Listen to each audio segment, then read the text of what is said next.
Here you're about to see a full-on hard brake. We really did change a lot on the vehicle.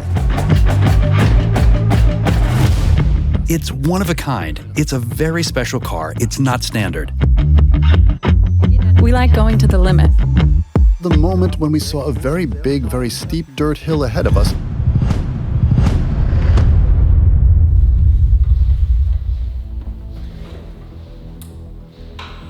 we really did change a lot on the vehicle.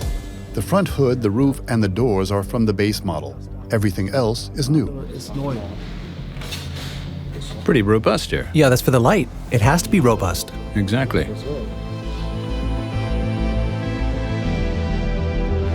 On the front apron, we have two color combinations that will be visible. The bottom part will be made entirely of exposed carbon. It's manufactured using the pre-peg process, which gives the component a very attractive color contrast as well.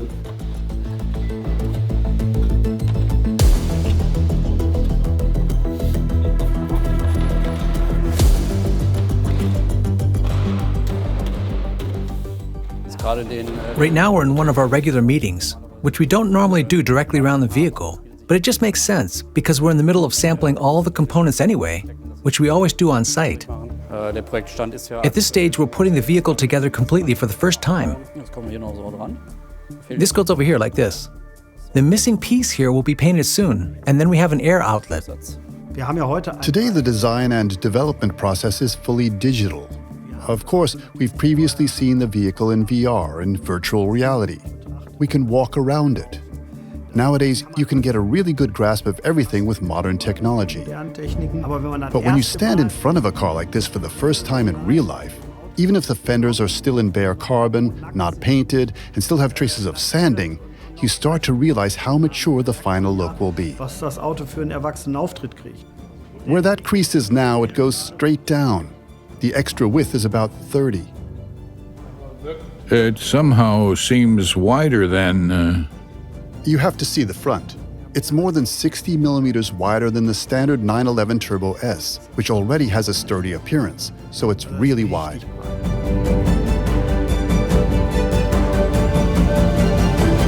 Normally, you go like this.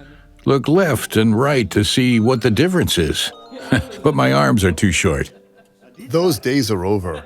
We won't have to worry about any asymmetry here. The next step is to continue with the sample tests. And when the rest of the parts arrive later this week, we'll have all the parts that make up the bodywork package. Those will then go to the paint shop. Next week, we'll be going full throttle with assembly, and then the week after next, we'll be in the wind tunnel.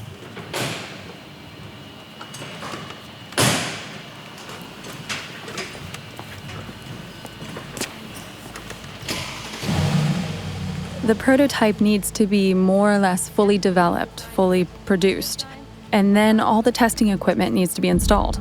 We have the measuring equipment we need for all the parameters we want to measure on this test track. The braking conditions, acceleration issues, etc. That has to be installed.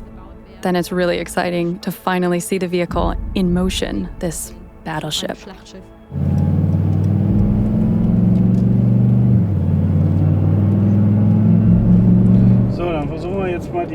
Now let's try to activate low range and connect the rear axle.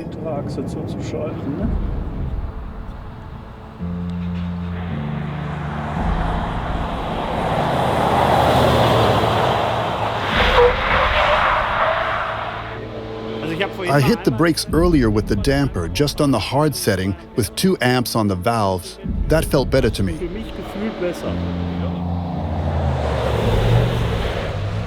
We had a few challenges, but I have to say the car had an almost frighteningly good level of maturity from the first rollout we had in Aldenhoven.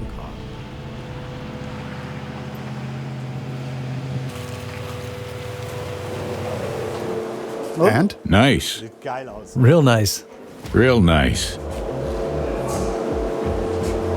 There, I turn twice and it starts regulating right when you think it should. At that exact moment.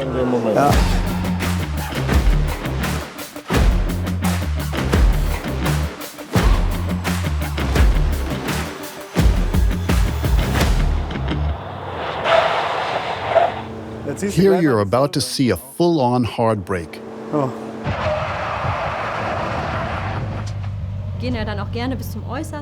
We like going to the limit.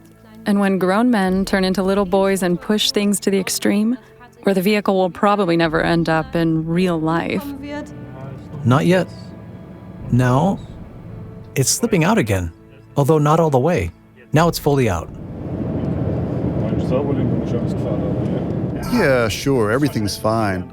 Andreas Lennartz and I were sitting in the car. The test went well, up until the moment when we saw a very big, very steep dirt hill ahead of us on the testing grounds.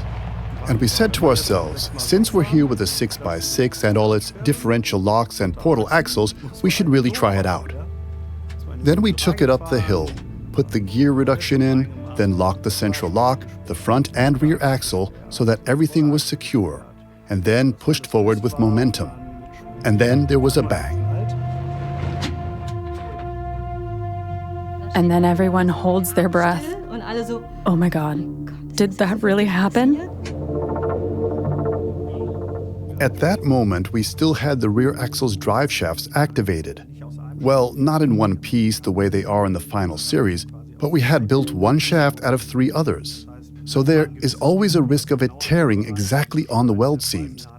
And there's quite a bit of power behind it, 800 to 900 horsepower and over 1,000 Newton meters. So in this situation, there's a bit of stress on it.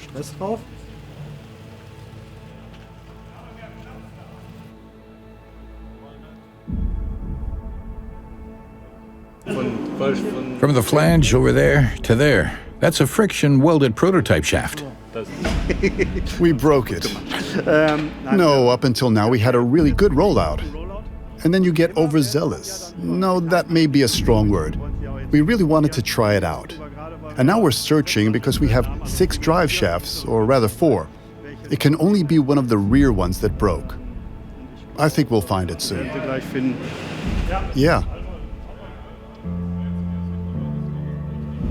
Then our LOP list, our list of open points, slowly fills up because you realize it's rattling somewhere. Something isn't regulating properly. A signal isn't appearing clearly. There's some implausibility, such as a drive shaft tearing, a brake pedal is too soft. And then it all has to be taken care of. So you actually assemble a list of tasks that you successively work through and you go from test to test. Through testing and driving, the car eventually gains more and more maturity and is ultimately developed to the point that it's ready for the customer. How do we build an SL exactly the way Bodo Buschmann would have built it? Bodo Buschmann cars were always black. What would have happened if we had handed him the keys and said, "Here, we have something for you"? Anyone who's been here at the company for a while will remember Bodo Buschmann arriving in its R129 SL, based back then on the 600 SL, which later became the SL600 with Brabus mono black 2 wheels painted matte black. You heard Vaya con Dios coming from the stereo system, on CD back then. A Zorro fragrance in the air, one of his favorites at the time. The top was down, Carrera sunglasses on, and that's how he arrived at work in the morning.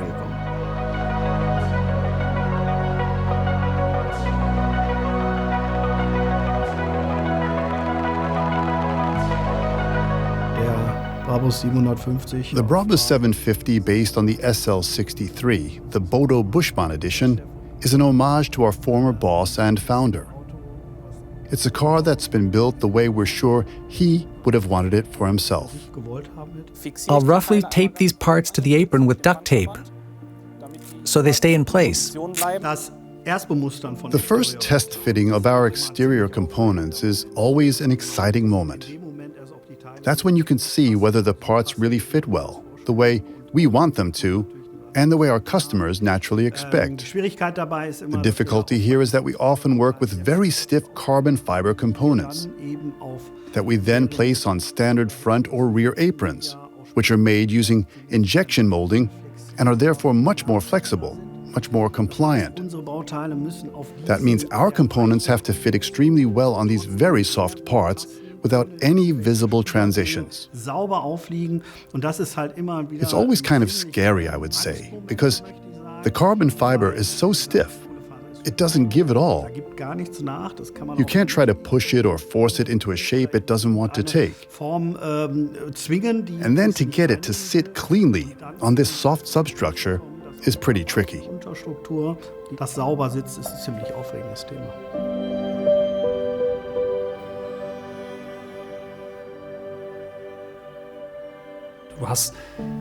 Having had the chance to work together with someone and learning so much from this person, and all the while, you didn't even realize it was happening. He was certainly a classic founder, as we call it today, though you didn't say it back then, but someone who built the business up from scratch.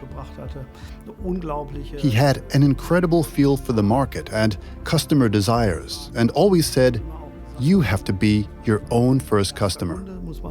One of the most important things my father passed on to me, you have to be customer number one.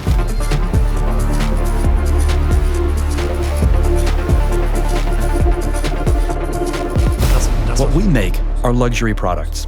And with luxury products, it's always about, what do they do for the driver? What does the car do for you?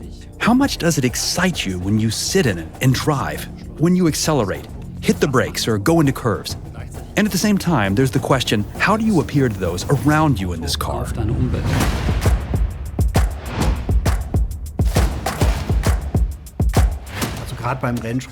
Especially with the Range Rover, the interior really is very special. Constantine chose the color. It originated from a discussion about the Maybach variant that we made, where it became clear fairly quickly in the product forum we want to look into pastel tones. Then I had the task of making a few suggestions, and then it was a WhatsApp chat with photos and short, quick passes played in midfield. The reason I like the interior so much is that when you approach the car from far away, you immediately see something has happened. It's one of a kind. It's a very special car. It's not standard.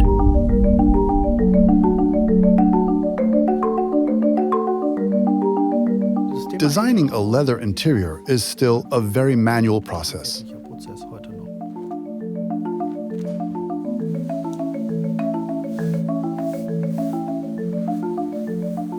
We work with the finest leathers.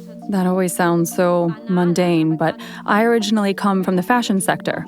I know how high the expectations for leather and other materials are because there are so many significant differences.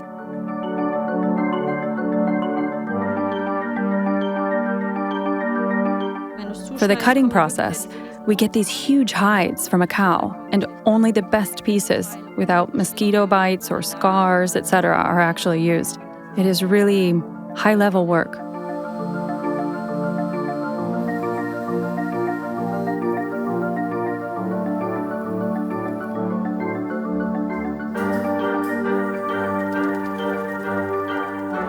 The 6x6. Both vehicles are fitted out as masterpieces, obviously, as nothing else would make sense for such expensive vehicles. All surfaces are leathered, including the floor. There's elaborate quilting, perforations, and embroidery.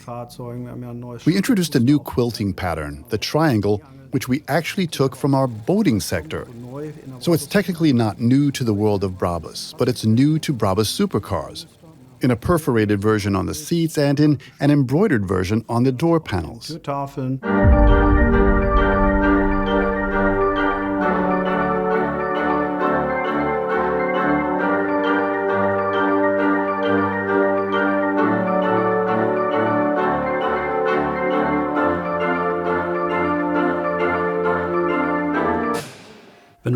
When you look at how much money we spend to get a car like this up and running over a long period of time, in this case, just under 3 years, I start to notice a lot of pressure developing on many levels, because we have to get the process paid for as a company, because we need the right people in the right place at the right time, and all these individual steps in development need to be coordinated.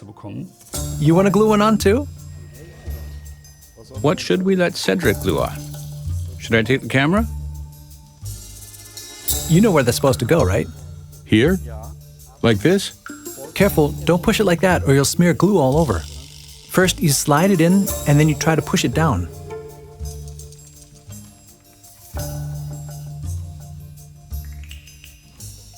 I only wanted to glue on one piece, and now you walk in. You did a good job. You wanted to glue one on? You sure you can do it? Yeah, sure. On the one side, it's my job to always keep an eye on vehicle development and ask, is everything running? Will we get it paid for? Are there any roadblocks? Do we have to make changes somewhere?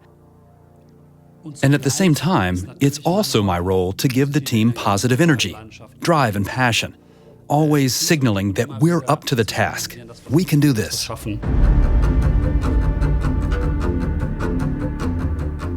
What did they do here? Uh-oh. Stop. Maybe it's just on the surface and we can wipe it off. Actually, we were planning on pretty much finishing the front of the car today. I asked the driver again when the part will be finished, the fender. He said sometime during the week, Monday at the latest. And I said, no, tomorrow. Can you also put some pressure on again? Mistakes can always happen. It's just bad when they happen when there's time pressure. Then things get difficult. One of my biggest problems is getting the idea across that a schedule doesn't mean that if we don't keep to it, the project manager will be sentenced to death. It's not like that. Often there are sound reasons or circumstances for missing deadlines. However, I think without defining a time frame and setting goals, we want this to be finished by a certain date, then I find the phrase, "it's finished when it's finished," to be problematic. Yeah, Monday, Tuesday, we'll see to it that the parts are painted and mounted. Then we should be finished Wednesday. The saddlery also needs the car. Things are going to get pretty tight.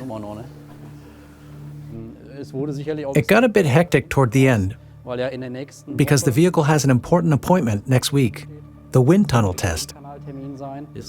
All the bodywork has a massive impact on the aerodynamics, and that's why the crucial test we ultimately had to do was the wind tunnel test. The car moves very, very smoothly. However, with our documentary, we're giving people a very deep look into our development processes. At first, the wind tunnel test didn't go well at all. We all looked at each other in disbelief.